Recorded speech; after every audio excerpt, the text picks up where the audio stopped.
I'm Sam Edwards and I founded Ragged Crow production company in 2008. It's an independent film production company and we shot a feature for £5 in 7 days called Stealing Elvis, which premiered at the Moving Picture Company, opened at the Portobello Film Festival. It went on to be the opening film at the London Independent Film Festival 2011 and is due to screen at the London United Film Festival at the Roxy Bar and Screen on June the 3rd, where it's in competition for the Grand Jury Prize and the Audience Prize. Yeah. Stealing Elvis is essentially a heist story, and it's also what they call neo-noir, chiefly because it's got a devious femme fatale that has her own agenda. And it's a heist story because it's a story about two boys who rob a bank with an ingenious kidnap and heist. They go out on the town to celebrate and they pull a couple of girls, as you do. And but the girls are a couple of 17-year-old girls that are broken up for school and are out for a bit of trouble. And the devious femme fatale finds out about the money, plots to steal it for herself, takes the money from the boys, and the boys spend the rest of the film trying to get their money back. How do you make a feature film in 7 days of filming for £5? Number one, start with a script and a story you really, really believe in. And the way that we did it so that we could film it in 7 days is leading up to that 7-day schedule of filming. We rehearsed our actors who did all this for free again and again for a period of about 3 months. Really intensive rehearsals, as if we were going to do a play. And they learned the script, which was very tight and very specific, off by heart, so that they could have recited it if you'd have kicked them out of bed in the middle of the night and said, can you do this scene right now? So that when we were on site, when we were on location, they were ready to film that particular scene immediately, regardless of what was going on around them, regardless if we had people about to shut us down, if there was traffic, if there was anything going on, they were ready to go, which meant that we wasted no camera time. Every single thing we got on camera was usable stuff because they were ready, camera ready, instantly. And that was the most important thing, was a rigorous rehearsal and a very tight script. The second thing, how did we make, a feature film for £5 in 7 days? Back to the script again. The script was specifically written for the budget. It was specifically written to be a low budget film. When I wrote the script, I imagined a scenario whereby we had very few locked down locations, and I made sure that they were locations that we could have. We asked a friend if we could film in their house. We took over their house and we dressed every single set in the rooms in their house and moved from that house from one place to another so that it looked like it was different locations all the time. It was the same location, so that we had hardly anywhere to go to. We could do it all there as if it was in fact our own ready-made studio. And they were our friends, so they were happy to do this to us. And we had the facilities of a house at our disposal: bathrooms, a place to sit and chill, a kitchen to make food, because the other thing I would say that is most important in low-budget filmmaking is feed your people. People need to eat, and the only way that you're going to get them to do a job of work is by continually fueling them up. So we were constantly cooking and making sandwiches and eating, and then we'd be ready to sort of do stuff. And our on-set catering was something that we all did together. That was really important. And as such, we created a family.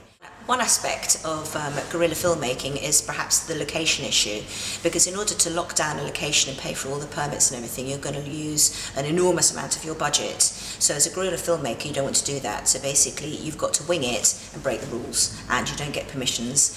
When we filmed in our friend's house and locked it down as a set, of course we had permission to film there.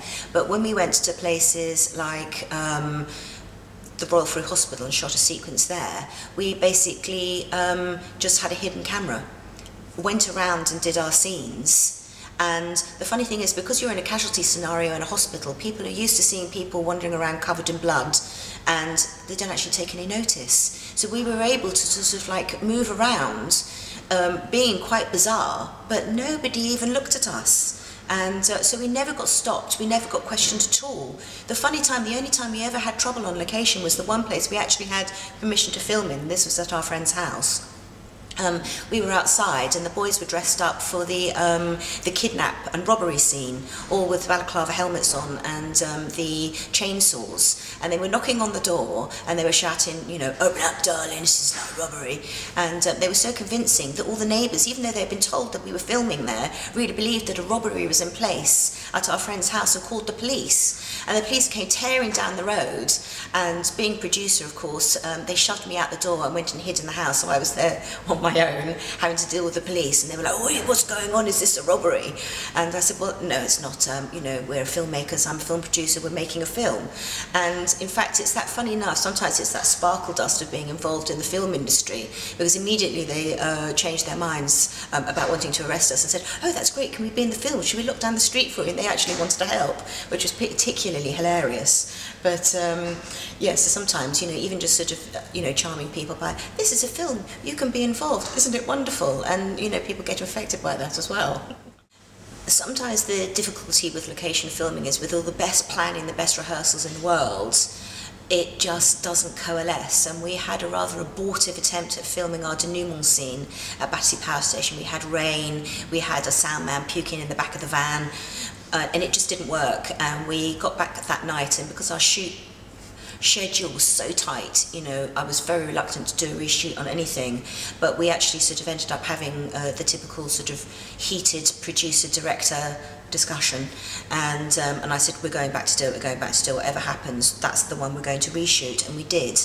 And we went back and we planned it a lot better, and we knew exactly what we wanted to get. And it's sometimes in filmmaking, I remember Ridley Scott talking about Thelma and Louise, and just said that with all the best will in the world, what you need sometimes is that extra pinch of magic. And for that day, that extra pinch of magic just landed in our laps. And everybody we drove down there, no hitches, and the sky opened up with this beautiful sort of sunburst, an incredible sunset. And all the actors were really, really chilled, and we just shot this fantastic scene, and all the traffic seemed to stop.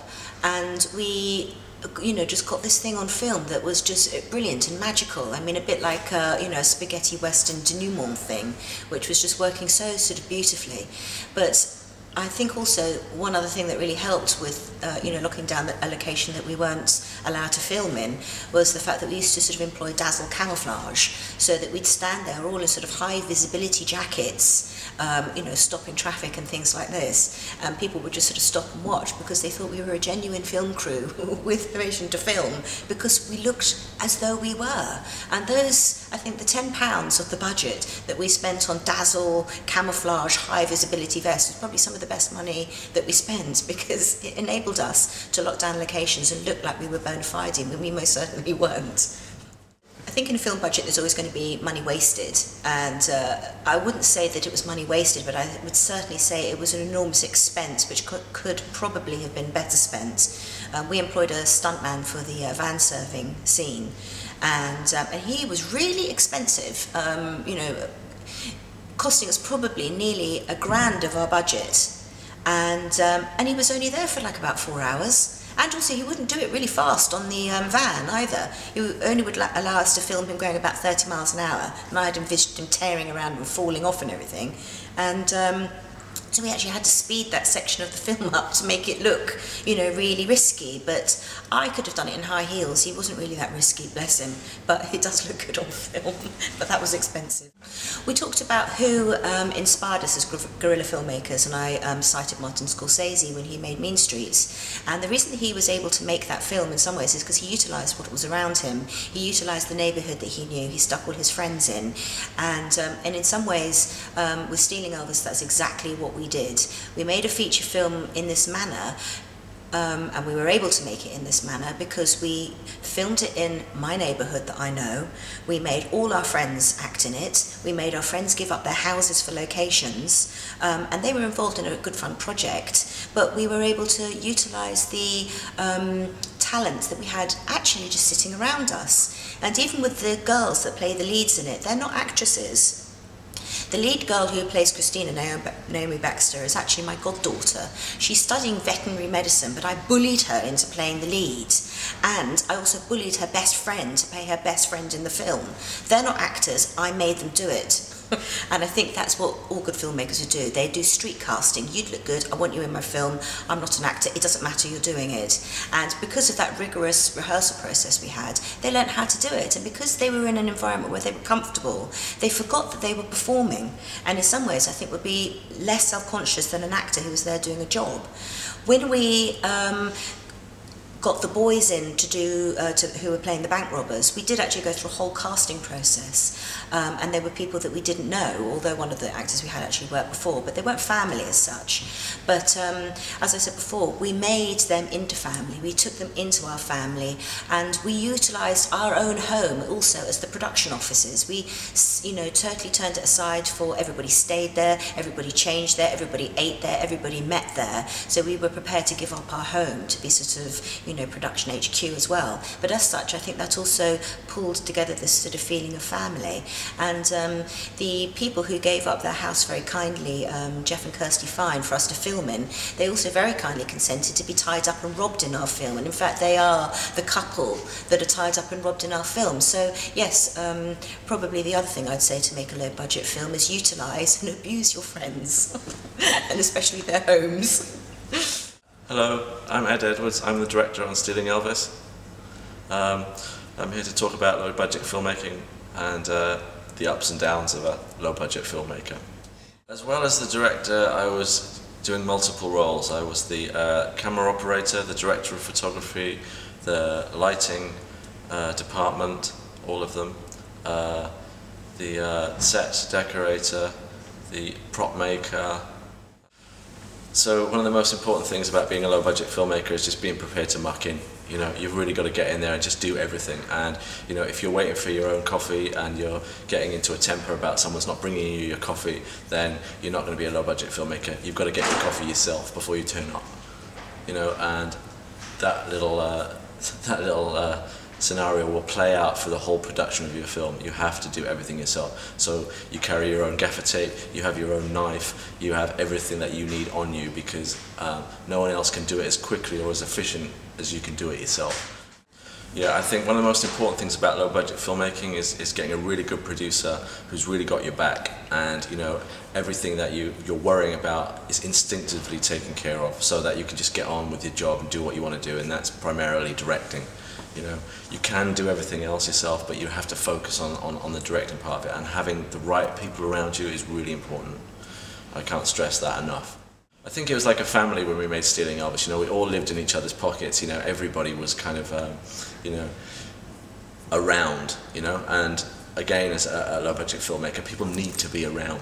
You know, if they're not around, then you're wasting time, you're wasting money. And when everybody's on top of each other, although it can be like crazy at times, and you know, if you've ever watched any making ofs of One Flew Over the Cuckoo's Nest, it was kind of, our production was kind of like that, you know, and everybody worked together, lived together, ate together, slept together.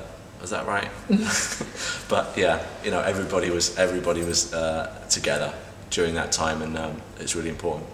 You know, one of the biggest things that, you know, I'd spent, you know, in advertising for the last 20 years is just watching how much wastage there was in productions, you know, and they're set up like that for a reason, you know, because you have 200 people, they've all got mortgages to pay, so you have 200 people on the crew, and you know, and an awful lot of expenses, you know, and half of the time, you know, being a creative in an advertising industry, we just want to get on and make the ad, you know, so some of the times it was like, just give me the camera and I'll make it myself, you know, and I think I kind of took that attitude into filmmaking.